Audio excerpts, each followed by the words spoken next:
குறவஞ்சி என்னும் நூல் இலக்கியத்தில் புகழ்பெற்ற குறவஞ்சி வகை நூலாகும். இதை பாடியவர் திருக்கூட ராசப்ப கவிராயர். குற்றாலமலை அழகை பற்றி குறத்தி பாடுவதைப் போல் இந்த பாடல் அமைந்துள்ளது. அதில் ஒரு வரிகள் எனக்கு பிடித்த வரிகள்.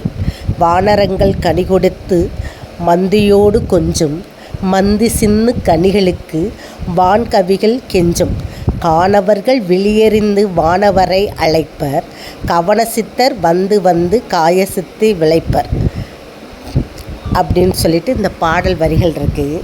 இதில் என்ன தெரியுமாங்க, ஆண் குரங்கு வந்து காட்டில் உள்ள பழங்களை பறிச்சிட்டு வந்து பெண் குரங்குக்கிட்ட சாப்பிடேன்னு ஊட்டி விடும். அந்த பெண் குரங்கு வேண்டாம் வேண்டாம் எனக்கு பசிக்கலைன்னு தட்டி விடும். அதை வாங்கிறதுக்கு வான்வெளியே போன வான் கவிகள் எனக்கு அந்த பழத்தை தாங்களேன்னு ரொம்ப கையேந்தி கேட்குற மாதிரி அதில் அமைஞ்சிருக்கு.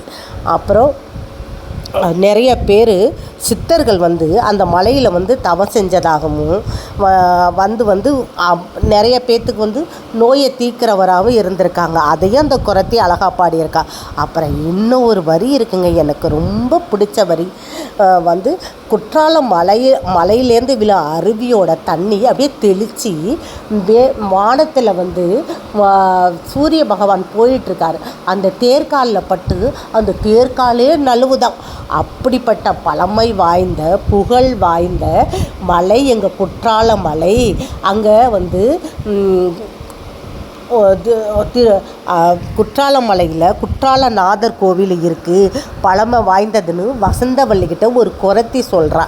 இதுதான் இந்த கதையோட அர்த்தம். எவ்வளோ அழகாக இந்த வரிகளை வந்து கொண்டு போயிருக்காங்க பாருங்கள்.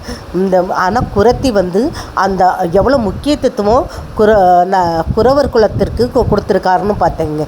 எவ்வளோ அழகான வரிகளை அவ்வளோ நிதானமாக திருக்கூட ராசப்ப கவிராயர் சொல்லியிருக்காரு. அது எனக்கு ரொம்ப ரொம்ப பிடிக்குங்க.